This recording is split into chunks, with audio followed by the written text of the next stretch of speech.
Hello, and welcome to Hollywood Headlines. I'm your host, Maddie Heckler, and on tonight's episode, we are going to be talking about the latest news in Hollywood, starting with the 2026 BAFTA Awards. Hollywood Headlines starts now.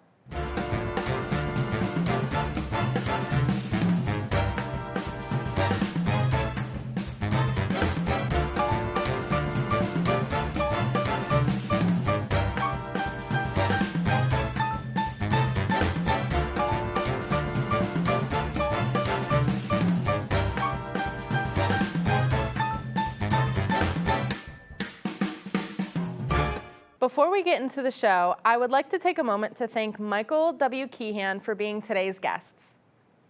On February 26th, the annual British Academy of Film and Television Arts, also known as the BAFTAs, took place in London, hosted by Alan Cumming.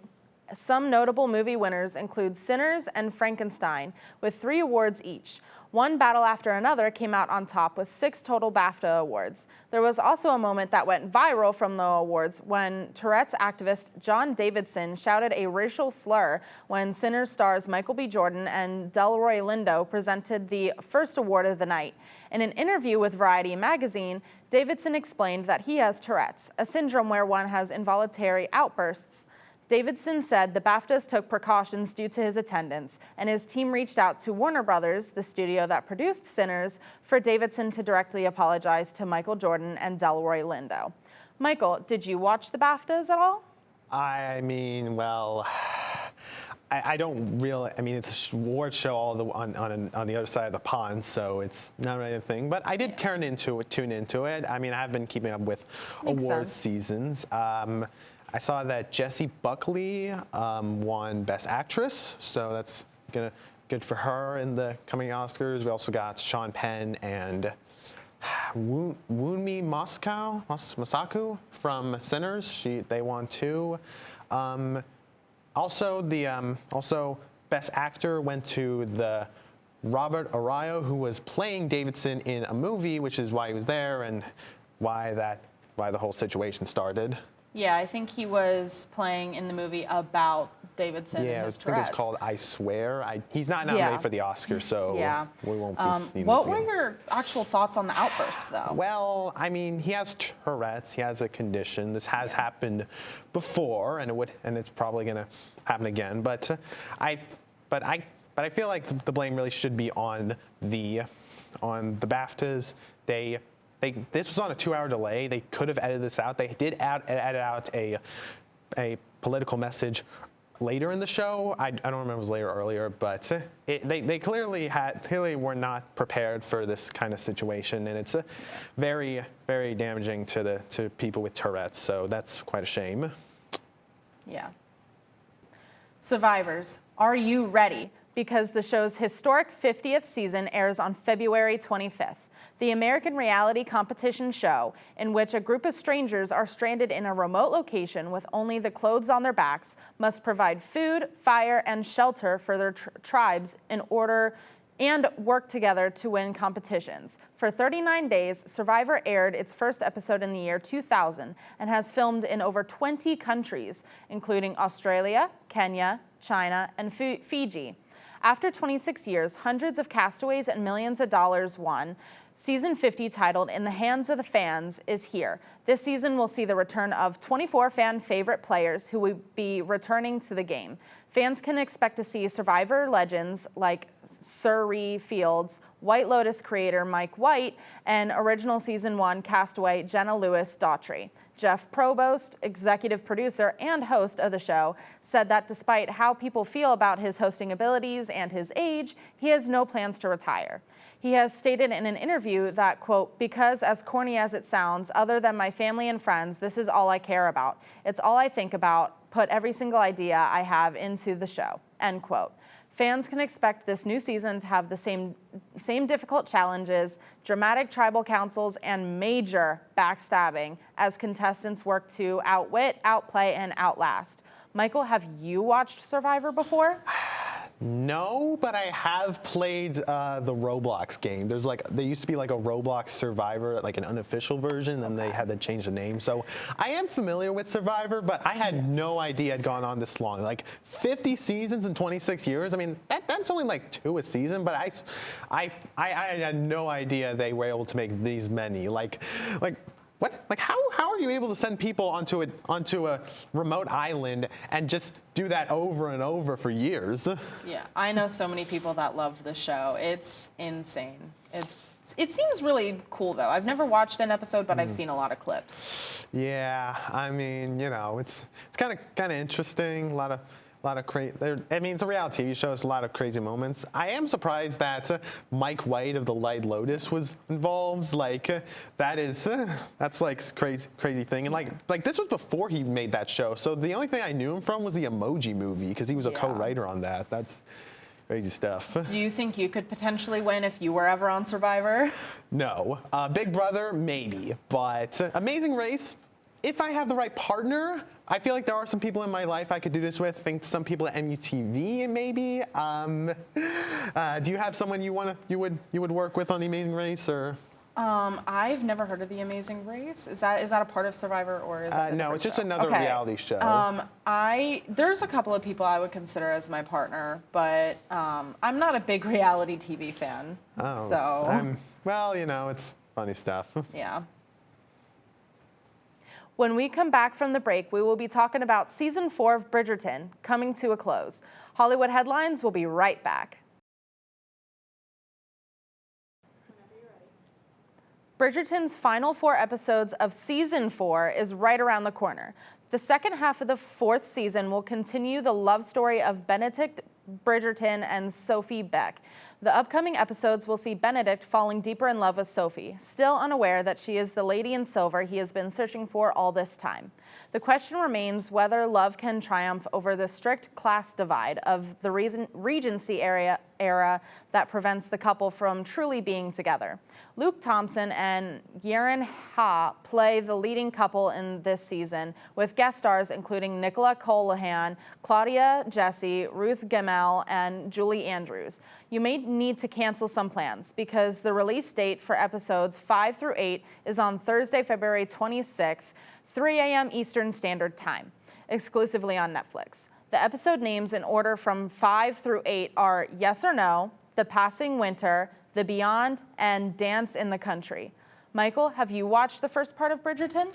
I have never watched Bridgerton, but I haven't watched Bridgerton, but I have gone into Bridgerton for a class. Last spring, I took literary research and analysis with Dr. Baldy's, great professor, love her. You see, she's really into British literature and British romance, and yeah, exactly. And we did like a section discussing Bridgerton. I believe I had to write an article about it. I think it was actually the spin-off about Queen Charlotte. Yeah, the Queen Charlotte. Oh yeah, like funny thing about yeah. I don't know how accurately that show adapted her husband's crazy last years where he went totally loony, but you know, who knows? I might actually have to watch it. Yeah, I haven't seen it yet, but Bridgerton is literally on my list of like 18 shows that I have to watch. I'm currently watching House, but I think that's my next one. Interesting. Do you enjoy tropes like these, like enemies to lovers, forbidden romance, that kind of stuff? I love these tropes. I'm into this show on YouTube called Hell of a Boss, and it has and the couple Stolitz, which is like a major focus in like the first 2 seasons. So like, I'm a shipper. I love shipping, so I know every trope in the book. Yes, I have in fact heard of that show and the one that's very similar to it. Has No Tell? Yes. Same creator, same universe. Yeah, I am very known to that show, both of those shows. But I personally love those tropes in the books I read. Those are amazing tropes, so that's why I'm super excited to get started on Bridgerton. Especially fan fiction. Yeah. Watch out, Gerard Butler has abandoned ship. The 300 How to Train Your Dragon star was set to produce and have a cameo in a sequel to the 2023 action thriller Plane. However, he dropped out of the production 2 weeks before it was set to begin, essentially crashing the film before it could even depart. The first film was produced by Butler, with him starring as a commercial airline pilot who makes an emergency landing onto a remote island in the Philippines. He then has to protect the passengers alongside a suspected murderer played by Mike Colter. Luke Cage was expected to reprise his role for the sequel, which would have seen his character finding a human trafficking ring on a cargo ship to South Africa. But Butler's refusal to work on the film has sunk the project, with many comparing his actions to Joaquin Phoenix's sudden departure from a gay romance film by director Todd Haynes. Michael, did you hear about this? I did, and I saw it, heard it in the funniest way possible. You ever heard of discussing film? Like a I think so. They posted Plane 2 has crashed without any context, and and when I saw that, I was like, I have to write this story. But like, in all seriousness, this is a kind of a really bad move to make on Butler's part, because like the film was already set to commence, and it's now basically a story because he won't be involved with it. I think that's a really bad move, you know, like I can't say another word for it. I'm trying to think of another word, but it's... Yeah. Do you think Ship could potentially be revived without Butler's actual involvement? I mean, there's always a chance if someone's willing to fund the money for this, because he wasn't just an actor in this, he was a producer. Yeah. So I don't know, if someone else went really into the movie Plane, which starred Butler and Mike Colter, Colter of which played Luke Cage in the MCU. I mean, who knows? Maybe Colter will just go back to being Luke Cage again. But hey, maybe there's someone who really liked Plane and would like to see Ship. Yeah. Even though those are the funniest titles I've ever seen. Yeah, there's so many producers out there. Literally, so many people could pick it up. So who knows? It could be revived. Yeah, who knows? But honestly, I'm kind of lost some respect for Gerard Butler because of this. Yeah. When we come back, we have some of Hollywood Headlines members' Letterboxd 4 favorite films. Hollywood Headlines will be right back. Welcome back. We asked our Hollywood Headlines members their Letterboxd top 4 favorites. Let's check them out. My Letterboxd top 4, definitely Little Miss Sunshine, Scooby-Doo, the 2002 version, Phantom of the Opera, Ratatouille, Sinners by Ryan Coogler, amazing film. Everything You Want in a Movie, true legend. The Greatest Showman, Twisters, The Running Man, and Fatherhood. Number 1 is Wet Hot American Summer, best movie ever made. Do the Right Thing, incredible film, Spike Lee. La La Land, 2016, great film, shout out Ryan Gosling. The Eras Tour documentary, of the actual show, because that was just absolutely amazing. I'm a big Swiftie, so obviously. I love Wreck-It Ralph. Wreck-It Ralph is so goated. Love. Just anytime everyone's like, oh, what's a movie you want to rewatch? It's going to be Wreck-It Ralph. My favorite rom-com is About Time, so that's number 1 favorite movie ever. The Umbrellas of Cherbourg is number 2. Then we got Fight Club by David Fincher. That's a crazy film. I really hope you watch that. 2 is the original Saw 2004. I love Mamma Mia. That's a controversial one, I feel like, but it's just a comfort movie for me. I've loved that movie since I was 3 years old, so always one that I go back to. Also love Eternal Sunshine of a Spotless Mind. That's definitely in my top 4. Great movie. I just saw it for the first time last year. Didn't realize how sad that movie was, but it's so good. Love you, Jim Carrey. Grown Ups, Beauty and the Beast, The Proposal, and the 4th one I'm having trouble, but I think I'm going to go with The Princess Diaries 2 because I like the second one more than the first, but the first one's still great because you need that one, but I prefer the second one. I love all the Hunger Games movies. Can't really choose one. I think Catching Fire is my top favorite out of them, though. Harry Potter movies, 3rd favorite. love Prisoner of Azkaban. That's my favorite one out of all of them. And then the most recent Iron Lung movie. That's also in my top 4. Captain America: Winter Soldier and Lion King because I love animation. So The Florida Project and Brokeback Mountain. I love Talladega Nights, the Ballad of Ricky Bobby, and then also Surf's Up. Third film, Get Out.